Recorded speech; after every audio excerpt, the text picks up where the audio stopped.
South African Council of Churches, the SACC, is calling for national dialogue on foreign nationals. In a statement, the SACC says that it's deeply concerned that one misplaced word or act by one or more persons could trigger violence and even death. The SACC Secretary General, Bishop Malusi Mpumlwana, says that the national indaba should involve all sectors, including foreign national representative organizations. The Bishop joins me now via Zoom to talk to us a little bit more about this initiative. Bishop, thank you very much indeed for joining us, and welcome to the program. What have you seen that has... Thank you for having me. Always a pleasure. What are you seeing that has got you so concerned that a national dialogue is what's required? Peter, first of all, let me just say that this is not just Malusi.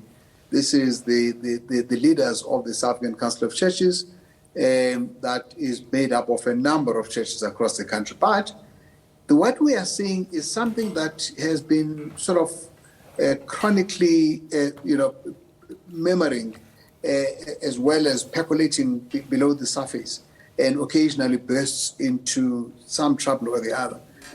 Whether it is trucks, the truck drivers, or Abantu people living in the informal sector, people quarreling over RTP houses, or whether it is employment situation in the hospitality industry or even the security industry, all around, or just spaza shops, there is always an issue.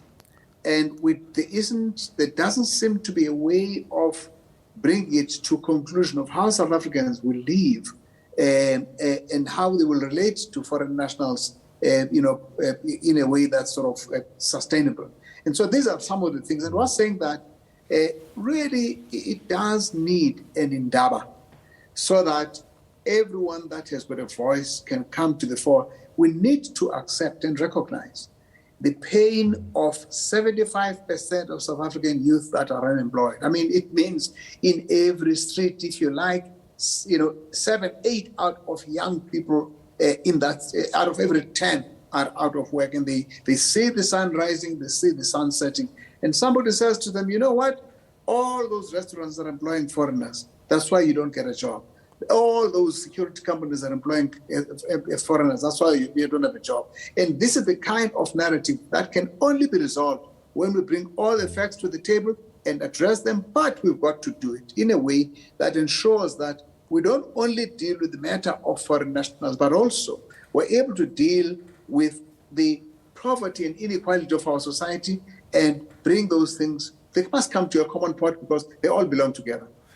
And this is the reason why the South African Council of Churches, on the other hand, has got another initiative that is chaired by Reverend Chikane of what we call the Economic Transformation Initiative. And that initiative is dealing with the fact that we've got what we call the excluded majority from our economy, which means the young people in our country, the women of our country, the people who come live in the Bandustans. In fact, South African Statistician General says that South African poverty, the 99% of South African poverty is between Africans and Coloureds.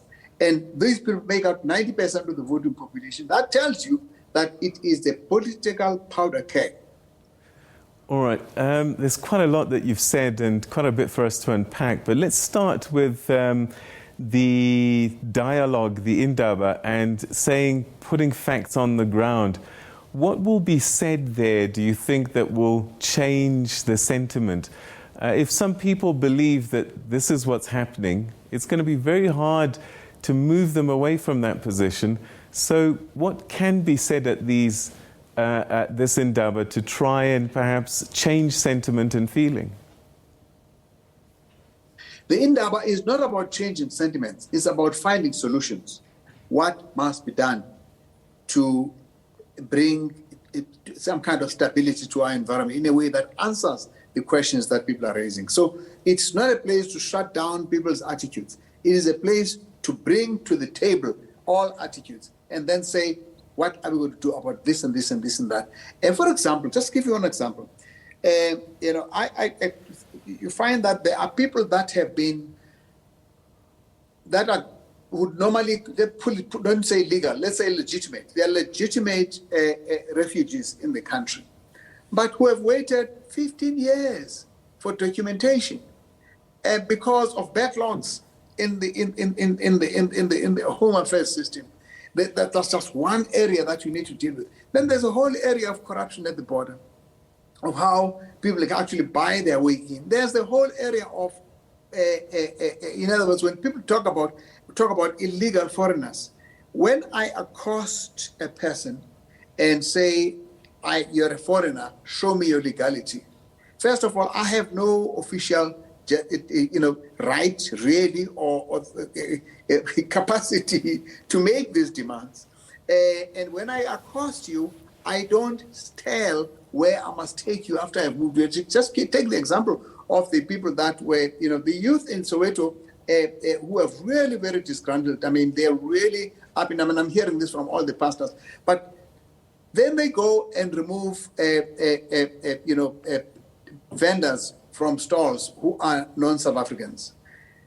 The question for me is, how did they get the stalls in the first place? What are the protocols that the municipality has? Does the municipality have any protocols at all? Why if they don't? And if they've got those stalls legitimately, then is it right to remove them? But after they've been removed, who's going to allow, under what authority, the South Africans to actually occupy the space? Again, we're promoting a situation where there will be no rule of law. And then you go on to say, what happens after they've moved from the stalls? Does that take them out of the country? Do they disappear? And what happens to their families? All these are questions that need to be addressed, partly, and this is why we're church, so that we can look at all these things. We must make sure that the needs of the people of this country are taken care of, but we must also make sure that the needs of people that are reasonably, justifiably, and legitimately in this country from other countries are also not put out, and therefore we need some kind of integrity of how we do things in the country. What might be different about this conversation? Because these tensions have existed for some time. Inquiries have been put in, investigations have happened, dialogues have happened over time, and, it even reached the heights of royalty, if I remember correctly. And so I just wonder what you think might be different this time that hasn't been able to be dealt with over more than decades. I don't know, Peter. Maybe it might be something that I might miss. But I'm not aware that there has been a dedicated effort to look at all the angles and the complexities of this that brings together the people that, for example, I would say bring about Basam Jondo, who have got stories to tell about what happens to the informal sector. Bring the campaigners of Operation Tudula in Soweto. Bring together the home affairs. Bring the police. Bring all sectors. Bring business and the small business sector, and bring them all to one room and say, we're here for solutions. We're not here for point scoring. We're here for solutions. These are the things that we need to deal with, and let's address them. If there are policy changes that have to happen, government must take responsibility for that. If there are new promulgations that must be done of regulations at the municipal level, that must be. I'm not aware that much has been done, and I'm saying that what the churches are asking for is once and for all, let's address everything, but it cannot be separated from the need to make sure that there is access to opportunity for all people in this country, whether foreign or local. All right, there's a very real social. Maybe there's something of this, but I'm not aware that that has been done before. All right, so there are real socio-economic challenges inside the country, but a lot of the migrants and a lot of the movement is due to what's happening in neighboring states. Should that not be part of that conversation as well? It would have to be, because when you look at why somebody travels all the way from the Congo to South Africa, you look at that as an issue. That's one type of migrant. That might be a political migrant, it might be a security migrant, but there might also be an economic migrant. Then you raise the question, and this is probably going to be something that's going to be, this country is part of a body of countries that collectively have got so much wealth. It's unbelievable, but we are operating on a scarcity mentality that I just have this little for myself and my children. Now, look, between Zimbabwe and South Africa, just those two countries, we have more than 90% of the world's platinum minerals.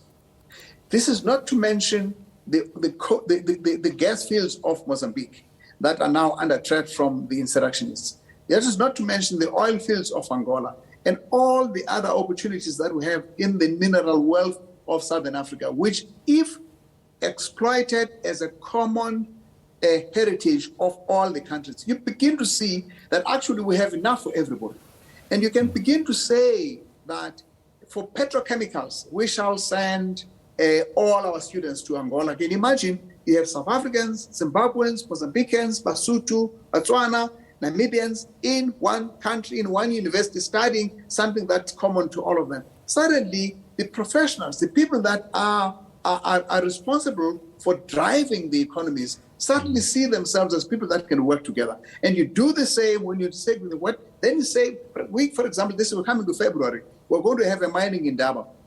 And the trade unions and civil society organizations always have what they call an alternative mining indaba. You know what? That civil society movement brings together people from all these countries. The question is, why don't we drive to a point where we can actually be able to have protocols for a regional economic integration that enables us to see that actually Mozambicans have got a lot to offer to our livelihoods in South Africa. We treat them with respect. The same applies to other nations. I mean, Lesotho gives us all the water that we have, and that will treat Basotho as if they don't matter. And these are the things that need to go. They're to probably the second level. That's why I'm saying that this is also related to what the Reverend Chikane, a working group on economic transformation, is also looking at, because it's looking at the economic issues. And there's a third initiative in the SACC, a stable that we call the Nation Building Initiative. We have yet to unfold what that will look like, but it deals with how to make sure that we have a common identity as South Africans, rather than people just happening to live in the same geographic space, but we don't really want to belong together. All those things add up together but right now we're talking about an indaba to deal with migration, to deal with how to manage our migration in the context of all the issues that matter in our country at this time. Bishop, these are very powerful and profound initiatives that certainly do need to happen. I guess the challenge is that it probably will take some time. It's not going to happen overnight. What do we do in the meantime to calm voices? I'm very worried about some of the things that I read on social media and what people are saying, often anonymous, but as you were saying, these could be sparks of things. How do we calm that? We have made the appeal for people to desist from this. I think at the core of our energy as churches are two things that we're trying to hold in tension. One is that we are disciples of a Lord that said, "I came that they may have life and have it abundantly," and that the quality of life for the children of this country is something that's at the core of what it means to be Christian. We have to deal. That's why we talk about an option for the poor. But at the same time, we're also disciples of a refugee. Jesus was a refugee in Egypt. And the holiness code in the book of Leviticus says, you will not harvest all your land, your crop, and leave some for the neighbor, for the poor, as well as the stranger. But then there has to be something to harvest. And that's why we build together these issues. We balance our need to take care of the children of this country with the need to take care of those in our midst who have run away from their countries. These must be held together. They are both imperatives of our faith. Bishop Mpumlwana, unfortunately we've run out of time, but I really do wish you well in getting this initiative off the ground and getting these important conversations happening. We thank you so much for giving us your time this evening to talk about them. Thank you. Thank you very much for having me, Peter. Thank you. Have a good evening. All right, that's the South African Council of Churches talking to us about this initiative, about trying to get an indaba together to try and stem the tide of anti-foreigner sentiment that could explode into something unpleasant.